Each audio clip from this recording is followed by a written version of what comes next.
This is Savanah Hernandez for Action 7 News. I am joined by Greg Reese, where we're going to be talking to you guys about the first tonight of the presidential campaigns.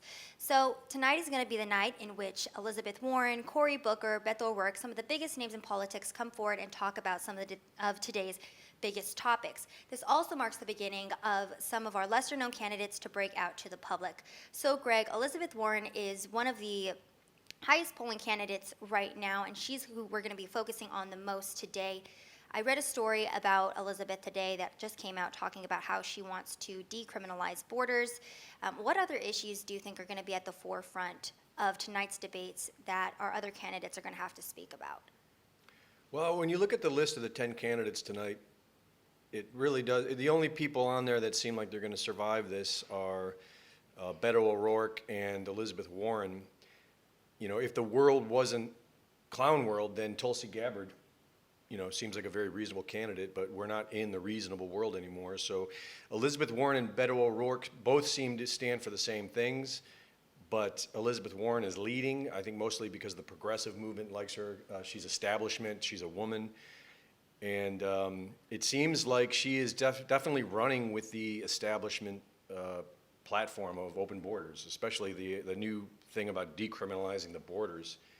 If you look at her website, she claims to want to end Washington corruption, which just means get rid of Trump and restore the establishment. She wants to rebuild the middle class, but that really just means, sort of stronger unions, raising minimum wage, stuff like that. So, I mean, to me, it just seems like she's just one of the establishment puppets out there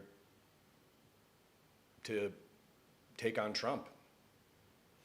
Right, and not only that, but of course immigration is at the forefront of this. Elizabeth Warren just came out with that statement that she wants to decriminalize anyone crossing the border. She actually told the Washington Post earlier this month that she would seek to repeal criminal penalties for people apprehended while crossing the border.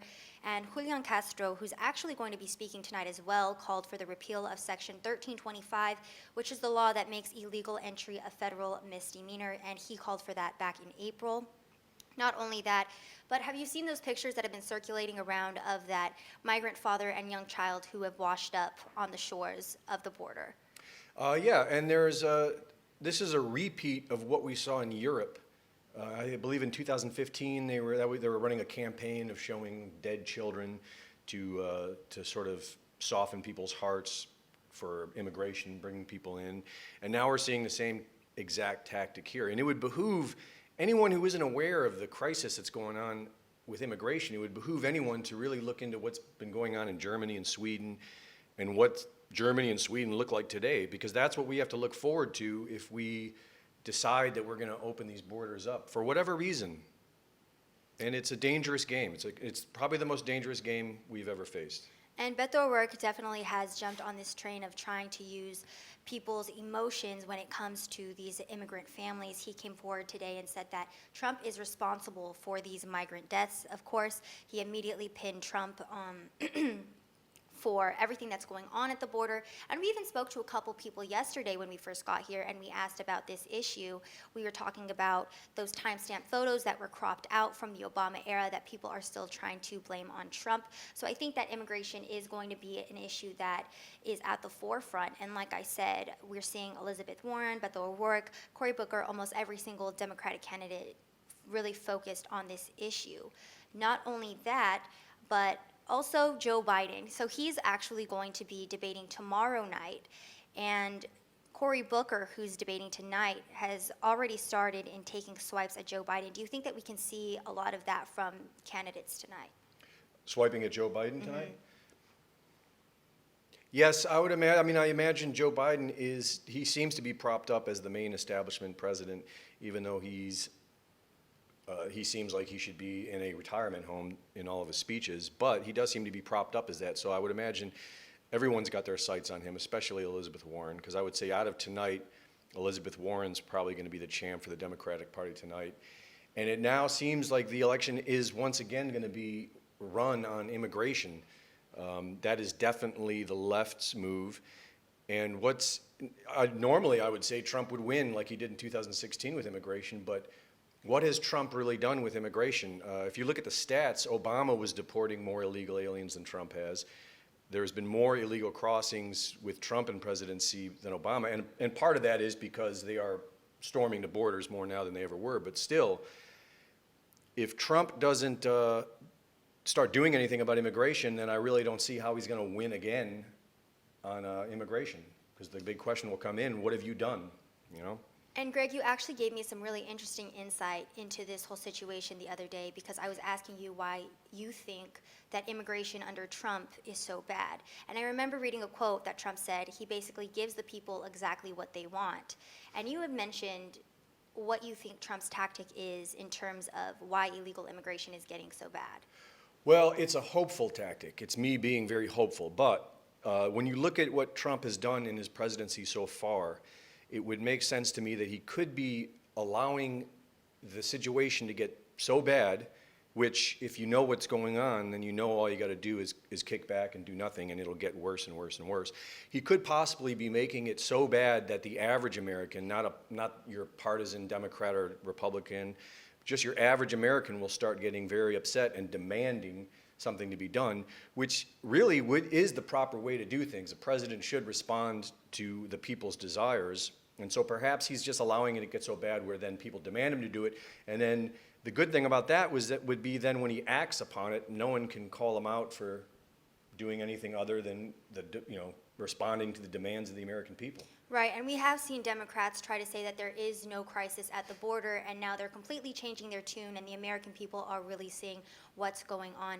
Not only that, but the cancellation of student loan debt is also at the forefront of these debates, as well as climate change. I think we've seen those two things. I'm really interested in the former, the cancellation of student loan debt. This is a big thing that Elizabeth Warren has taken on. Do you think that this is something that's going to help or hurt her in tonight's debates? I think that argument's going to help any of these Democratic candidates. And it's really just a trick because, I mean, is college overpriced? I would say yes, it is. I would say college is a scam. I would say people pay a lot of money that they can't afford to pay back and they can't even get a job. But the solution, I don't think, is making college free. I think the solution is addressing our education system and addressing college in general. Because even if college is free, it doesn't change the fact that you're still wasting 4 years of your life, typically, unless you're going to be a doctor or a lawyer or something that specifically calls, necessarily for college. But I imagine for the Democrats, yes, open borders is going to help all these candidates. Free stuff's going to help them all. And that's what they're running on. All right, and as we're looking to, like I said, Elizabeth Warren is going to be the big person to look out for, too. You also mentioned Tulsi Gabbard. She's one of the people that a lot of right-wingers are looking at. Why is that? Well, I'm pretty in the middle, and I would say that if it wasn't, before the Trump era, if we were running against some establishment Republican, which is typical for our entire lifetimes before Trump, then I'd be looking at Tulsi Gabbard, too. I like Tulsi Gabbard. I like what she says. The only reason I'm not a big fan of Tulsi Gabbard right now is because I'm still supporting Trump. I still believe Trump is anti-establishment, and I still think we should give him a chance to complete his agenda and see where he can go with it. But Tulsi Gabbard's an appealing candidate in many, many ways. Well, folks, we have a wide range of candidates to choose from tonight, and we will be keeping you updated on polls and what the average American person thinks of every single candidate. We'll be giving you guys live on-the-ground coverage from later on tonight. And again, you can tune into Infowars.com/show for this Clown World coverage, which is going to be taking place from 7 to 11 p.m. Central Time later tonight. And please go and support us at InfoWarsStore.com so we can continue to give you guys these special reports.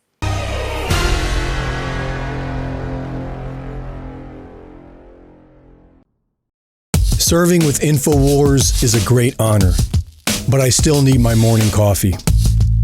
And luckily, our break room at the InfoWars headquarters is stocked full of high-quality InfoWars Store Patriot Blend coffee.